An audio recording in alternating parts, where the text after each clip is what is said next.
देखिए फ्रेंड्स, क्या गजब का, क्या तो ज़बरदस्त सवाल है दोस्तों। इतना इंपॉर्टेंट सवाल है और ये सवाल कॉन्फिडेंस एग्जाम में पूछा गया है और ऐसे सवाल अक्सर पूछे जाते हैं।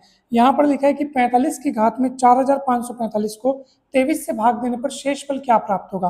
अब इसी चीज़ को लिखने का तरीका ये है, 45 की घात में 4545 को जब अपन 23 से भाग देंगे तो रिमाइंडर यानी शेषफल क्या होगा।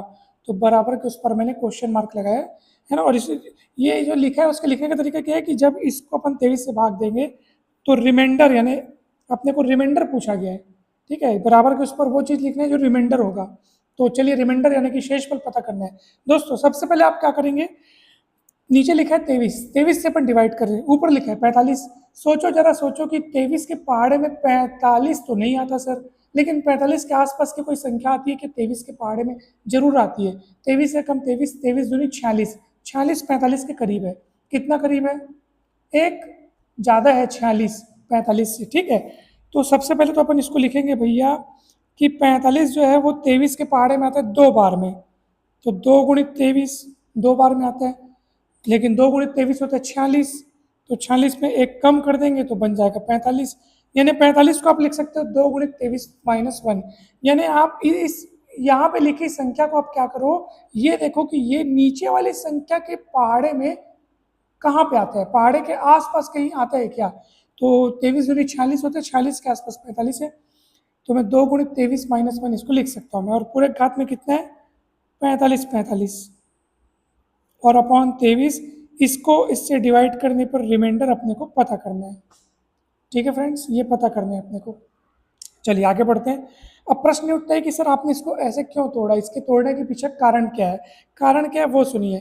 अब मैं यहाँ पे लगाने वाला हूँ एक सूत्र। सूत्र मैं यहाँ पे नीचे लिख देता हूँ, फिर मैं उसको लगाऊंगा, ठीक है। सूत्र ये है कि जब कोई संख्या का रूप kx - a के रूप का हो, घात में n हो, और जिसको अपन जब अपन इसको x से डिवाइड कर रहे हैं तो रिमाइंडर बचता है -a के पावर में n। अब ये सूत्र यहाँ कैसे फिट होगा, चलिए देखते हैं। देखो नीचे कितना लिखा है x, यानी कि आप x से डिवाइड कर रहे हो। तो याद रखिए, आप x से डिवाइड कर रहे हो ना, तो ऊपर की संख्या में भी x दिखना चाहिए, सामने कुछ भी गुणा हो सकता है। जैसे कि मैं 23 से डिवाइड कर रहा था तो मैं ये कोशिश किया कि ऊपर लिखी संख्या को भी मैं 23 गुणित कुछ कुछ लिख पाऊँ। 23 गुणित 1 या 23 गुणित 2 या 23 गुणित 3 या 23 गुणित 4, 23 गुणित 5, 23 गुणित 6, कुछ तो फिट बैठे। और इधर भी प्लस माइनस कुछ तो है, जैसे 45 है तो मैं उसको देखा, यार ये तो 23 दूनी 46 के करीब है, मैंने ऐसे लिख दिया। मान लो ये 47 होता तो मैं बोलता 23 दूनी 46 प्लस 1 कर देता मैं इसको। मान लो ये 70 होता, मान लो ये 70 होता तो मैं इसको लिखता, अरे यार ये तो 70 है, तो 70 क्या है 23। मान लो नीचे 23 होता और ऊपर 70 होता, ठीक है। तो बोलो अरे यार 23 ये 69 होता है, 69 और एक 70 होता है, तो मैं इसको लिखता 3 गुणित 23 + 1। यानी नीचे लिखी हुई संख्या के पहाड़े के आसपास में उसको तोड़ना है। भले यहाँ पे माइनस में टूटे प्लस में टूटे, यानी भले आपको पहाड़े के आगे मिले पीछे मिले संख्या, कोई फर्क नहीं पड़ता, उस हिसाब से सूत्र बदल जाएगा। ये माइनस है तो यहाँ -a के पावर में n आया है, ये अगर प्लस होता तो a के पावर में n आता, सीधी सी बात है। तो मैं आपको बेसिक फंड आपको समझाना चाहता हूँ कि आपको नीचे लिखी संख्या के पहाड़े के आसपास आपको देखना है कि कहाँ वो फिट बैठ रहा है, ठीक। तो 70 होता तो कैसे लिखते? 23 दिया होता है 69 + 1 70। अच्छा मान लो ये 68 होता तो कैसे लिखते? तो 23 दिया 69 - 1 68 लिख लेते। सीधी सी बात है, बिल्कुल कठिन नहीं है दोस्तों। अच्छा मान लो ये अगर 93 होता, ये 93 होता, अगर मान लो 93 होता तो कैसे लिखते बताइए जरा। तो मैं उसको लिखता, मान लो नीचे 23 ऊपर 93 होता, मैं बोलता अरे यार 23 चौक जो है वो 92 होता है, 92 और एक 93 होता है, ऐसे लिख लेता। या अगर 91 होता तो मैं इसको -1 कर देता, 23 चौक 92 -1 91। तो दोस्तों ये इतना लंबा मुझे आपको इसलिए बताना पड़ रहा है ताकि जब कभी भविष्य में इस टाइप का क्वेश्चन आएगा दोस्तों तो आप कभी नहीं अटकोगे। मैं सारी जो ट्रिक्स है वो आपको बता रहा हूँ, ठीक है। अब देखो, अब इस सूत्र से ये कैसे फिट हो रहा है ये भी समझ लो।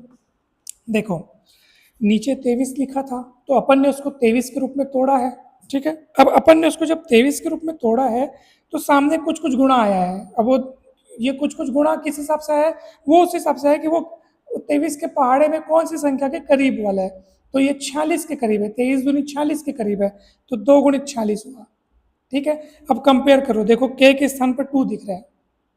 यदि 23 के पहाड़े मान लो 3 बार वाला पहाड़ है, यानी कि 23 थी 69 के, जैसे मान लो इस टाइप का कुछ रहता, इस टाइप में कुछ टूटता, तो k का मान यहाँ पे 3 दिख रहा है। तो ये देखना है कि वो 23 के पहाड़े में कितने बार में आ रहा है, तो वो भाई k की वैल्यू हो गई, यानी उसका मल्टीपल बता रहा है, तो k की वैल्यू 2 और x की वैल्यू 23। x देखो ऊपर भी x है नीचे भी x है, यानी जिससे डिवाइड कर रहे हो वही ऊपर दिखना चाहिए, उसी के रूप में दिखना चाहिए। तो 23 x के स्थान पर आपको 23 दिख रहा है, k के स्थान पर आपको 2 दिख रहा है, और बैलेंस करने के लिए जितना भी प्लस माइनस किया गया है, ये 45 को अपन ने 46 माइनस 1 लिखा है, तो ठीक है, तो ये माइनस यानी a के रूप में आपको 1 दिख रहा है दोस्तों, a के रूप में कितना दिख रहा है 1, और घात में n की जगह में 45, ठीक। तो शेषफल कितना बचता है, माइनस a की घात में n बचता है। तो ये सूत्र जब आप इसके लिए फिट करोगे, k की जगह 2, x की जगह 23, a की जगह 1 दिख रहा है, माइनस है तो माइनस है ना भाई, 23 की जगह x की जगह 23 दिख रहा है, n की जगह 45 दिख रहा है। तो जैसे इसमें शेषफल बचता है माइनस a की घात n, वैसे इसमें शेषफल क्या बचेगा बताइए, सीधी सी बात है, -1 की घात में n का मतलब 45, और -1 की घात में कोई विषम संख्या होती है तो ओवरऑल उसका आंसर -1 आता है। ठीक है फ्रेंड्स, परंतु ध्यान देने योग्य बात यह है कि हमको शेषफल पूछा है, और शेषफल कभी भी ऋणात्मक नहीं होता, तो मतलब कि उसको ऋणात्मक में नहीं लिखा जाता। अगर ऋण आ रहा है तो उसको धन बनाया जाता है, और धन कैसे बनाया जाता है, इस भाजक को जोड़ करके, यानी जिससे डिवाइड किया जा रहा है ना उसको जोड़ दीजिए। तब 23 - 1 दैट इज 22, यही आपका फाइनल अंतिम उत्तर है, यही अभिष्ट शेषफल है जो कि अपने को ज्ञात करना है दोस्तों। ठीक है, कहीं कोई डाउट वाली बात नहीं है, ये आपका अभिष्ट उत्तर है। शेषफल क्या प्राप्त होगा पूछा जा रहा था, तो वो होगा 22।